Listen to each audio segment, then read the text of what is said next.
láti lè ṣe rédíò mọ̀lẹ́bí Family Radio 88.5 FM tó kalẹ̀ sí ìlú Abẹ́òkúta. Akọ́tún ètò ọba ọlọ́rẹ̀ ní ìmọ̀dé sí etí ìgbọ̀yìn eléyìí tí Alhaji Hakeem Ọlátúnjí tí wọ́n jẹ́ arówóṣàdé nílẹ̀ Kẹsàn tí wọ́n ṣe onígbọ̀wọ́ ẹ̀ ní ìrántí bàbá wọn àti àwọn ìyá wọn méjèèjì. Bismillah. Salamu alaikum wa rahmatullahi wa barakatuh. Ìkẹ́ Ọlọ́run oore àjẹǹjẹtàn lọ́run náà kó máa bẹ́ẹ̀ ní kọ̀ọ̀kan wa gbé. Ètò tí a ń gbọ́ òun náà ní ètò ọba ọlọ́rẹ̀ tí bàbá wa Abdulhakeem Àkànjí Ọlátúnjí aróṣàdínì Kẹsàn orílẹ̀ aṣáájú àdínì gbogbo ọlọ́ọ̀dá sàràkí àdínì léwó orílẹ̀ tí wọ́n ṣe onígbọ̀wọ́ ẹ̀ ní ìrántí àwọn bàbá wọn Abdulwahab Ìṣọ̀lá Ọlátúnjí àti ìyàwó Tókí Àyìnkẹ́ àti ìyàwó Rebecca kọ́lọ́wọ́n kó bá ṣàforíjì wọn. Àwọn tí wọ́n gbọ́ alẹ́kọ̀ọ́ bàbá wa Hasan Abubakar Arọ́láwà àti gbogbo àwọn tí wọ́n jọ ṣiṣẹ́ tí wọ́n kọ́ wa tí wọ́n sọ wá déèyàn kọ́lọ́wọ́n kó bá yọ́nú sí wọn àtàwọn tí wọ́n bí wa tí wọ́n ti lọ bàbá wa Chief Imam Shalorule Tana bàbá wa Abdulhamid Yusuf Odushina kọ́lọ́wọ́n kó bá ṣàforíjì tiwọn náà àti ìyàwó náà tí wọ́n ti lọ kọ́lọ́wọ́n bá kẹ́ wọn kọ́lọ́wọ́n bá gẹ̀ wọn. Bismillah kul huwallah. Èyí tí a tún máa gbọ́ nú ọ̀rọ̀ Ànábì wa Muhammad sallallahu alayhi wa sallam ó sọ wípé anzur ila man huwa asfala minkum wala tanzuru ila man huwa fawqakum fahuwa ajdaru an la tasdaru ni'matallah.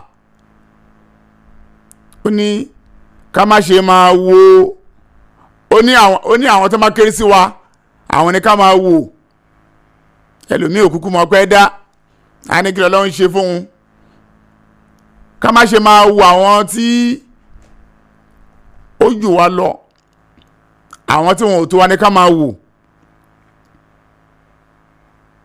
Eléyìí tá bá lè máa wo àwọn tí wọ́n jù wá lọ kò ní jẹ́ ká lè máa dúpẹ́ fọ́lọ́run kò ní jẹ́ ká mọ̀ ìdẹ̀ra tọ́lọ́run bá ń ṣe fún wa kò sẹ́nìkan tọ́lọ́run bá ò ṣe fún ó ń jura wọn lọ ni.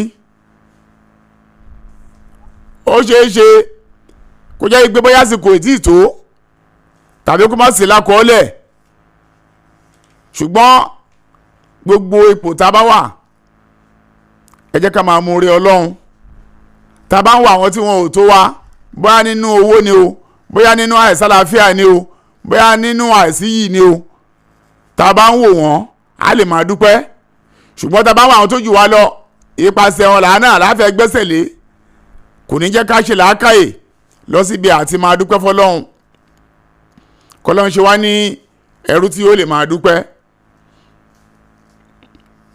Èyí tí a gbọ́ náà kọ́lọ́ máa ṣe ní ìbàlẹ́jọ́ fún wa.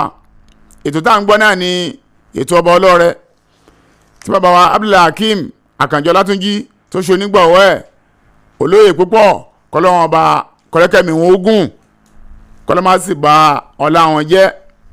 Àwa tá à ń wí náà ni Ostaz Ismail Abdulhamid tá jẹ́ ọmọ bàbá Abdulhamid Yusuf Odushina kọ́lọ́njà kí ẹ̀mí tiwa náà gùn. Subhana rabbika rabbil izzati amma yasifun wassalamun ala al-mursalin walhamdulillahi rabbil alamin.